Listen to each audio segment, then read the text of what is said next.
আসসালামু আলাইকুম এভরিওয়ান। তো পণ্য পটলি থেকে আমি এই বাটনাটা নিয়েছিলাম। তো আমি এখানে যেদিন আমি এটা আনবক্সিং করেছি ওদিন আমি ভিডিও করেছি। আমি এখানে ভর্তার রেসিপি দিই নাই এখনও পর্যন্ত। তো এটা রমজানে এনেছিলাম বিধায় আমি তখন আর কোনো ভর্তা করিনি। রমজানের মধ্যে রাতের বেলা করেছি, সেটার ভিডিও করি নাই। তো প্রত্যেক দিনই ভর্তা করি, বাট ভিডিও করি না। তো ভাবলাম যে না, আজকে একটু ভিডিও দিই। তো আমি আজকে ভর্তা করব, এই যে আমি আজকে পটলের ভর্তা করব। তো এটা হচ্ছে পটল, এটা হচ্ছে তেলাপিয়া মাছের লেজ নিয়েছি, ধনিয়া পাতা, পেঁয়াজ, কাঁচামরিচ এবং হচ্ছে আলু। তো আমি এখন করব, আপনারা দেখুন। এই যে আমি এই পটলের ভর্তাটা আমার আম্মু আমাকে শিখিয়েছে, এটা অনেক মজা হয়। তো আমি এটা করি, আপনারা দেখতে থাকুন। ফার্স্টে আমি এখানে দিয়ে দিব হচ্ছে পটলটাকে আমি ভালো করে এখানে ম্যাশ করে আমি এটা ধুয়ে নিয়েছি। আপনারা ভর্তা করার আগে ধুয়ে নেবেন।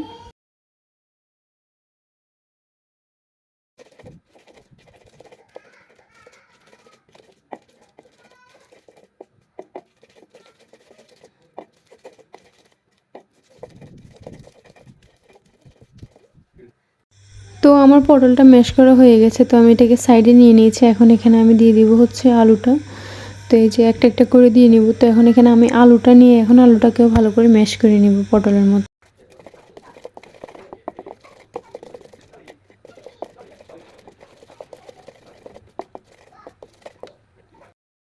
তো আলুটাও আমার ম্যাশ করা হয়ে গেছে, এটাকে সাইডে নিয়ে নিব। এগুলো সব চারপাশ থেকে নিয়ে এটাকে সাইড করে রেখে দিব। তারপর এখন আমি নিয়ে নেব হচ্ছে মাছটা আমি এখন নিয়ে নেব। এই যে মাছটা নিয়েছি, এটার কাঁটা ছড়িয়ে নেব এখান থেকে।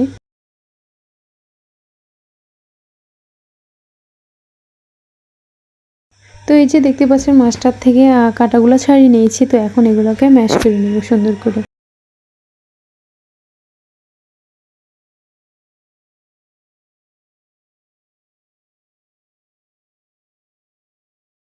তো এই যে মাছটা ম্যাশ করা হয়ে গেছে। তো আমি ফার্স্টে ভেবেছিলাম বোম্বে মরিচ দিয়ে করবো, বাট এইটা ওটা থেকে কিছু কম না, তাই এটা দিয়ে করছি। এটা অনেক ঝাল, আর এমনিতে আমার হাজব্যান্ড তেমন একটা ঝাল পছন্দ করে না। তো এখন হচ্ছে পেঁয়াজের পালা, এখন দিয়ে দিচ্ছি এখানে পেঁয়াজ। তো পেঁয়াজটা যেন তাড়াতাড়ি গলে যায় তার জন্য এর সাথে একটু লবণ দিয়ে দিচ্ছি। তো যেহেতু মাছ এবং হচ্ছে পটল আলুর সাথে লবণ ছিল, তাই একটু পরিমাণ মতো বুঝে দিতে হবে, বুঝে দিবেন। তো হচ্ছে লাস্ট আইটেম ধনিয়া পাতা, যেটা না দিলেই নয়, এটা দিলে তো মজাটা বেড়ে যায়। তো এখন ধনিয়া পাতাটা আমি দিয়ে দিলাম এটার সাথে। তো এই যে আমার ভর্তাটা রেডি হয়ে গেছে, দেখতে অনেক লোভনীয় হয়েছে। তো চলুন আপনাদেরকে খেয়েও দেখাই কেমন হয়েছে ভাতের সাথে। তো এই যে আমি এখন ভর্তাটা নিয়ে নিচ্ছি এবং ভাতের সাথে এখন এটাকে ট্রাই করে দেখব কেমন হয়েছে। গাইস, এত মজা লাগছে! এইটা থাকলে আমি বলবো যে আর কিছুই লাগবে না ভাতের সাথে। বিলিভ মি, এত মজা হয়েছে, মানে কি বলবো। এমনিতে আমার আম্মুর হাতে সবসময় আমি পটলের ভর্তাটা খেয়েছি, বাট নিজেও অনেকবার করেছি। তারপরেও মানে এটা অনেক মজা হয়। আপনারা পটল দিয়ে ট্রাই করে দেখবেন। আমি জানি পটল দিয়ে তেমন একটা করা হয় না, মানুষ তেমন কেউ জানে না, হয়তো আপনারা জানেন। তো আমি বলবো একবার এভাবে করে খেয়ে দেখবেন। তো থ্যাংকস ফর ওয়াচিং গাইজ। ভিডিওটি যদি ভালো লাগে প্লিজ লাইক কমেন্টস করে জানাবেন। আসসালামু আলাইকুম, থ্যাংকস ফর ওয়াচিং।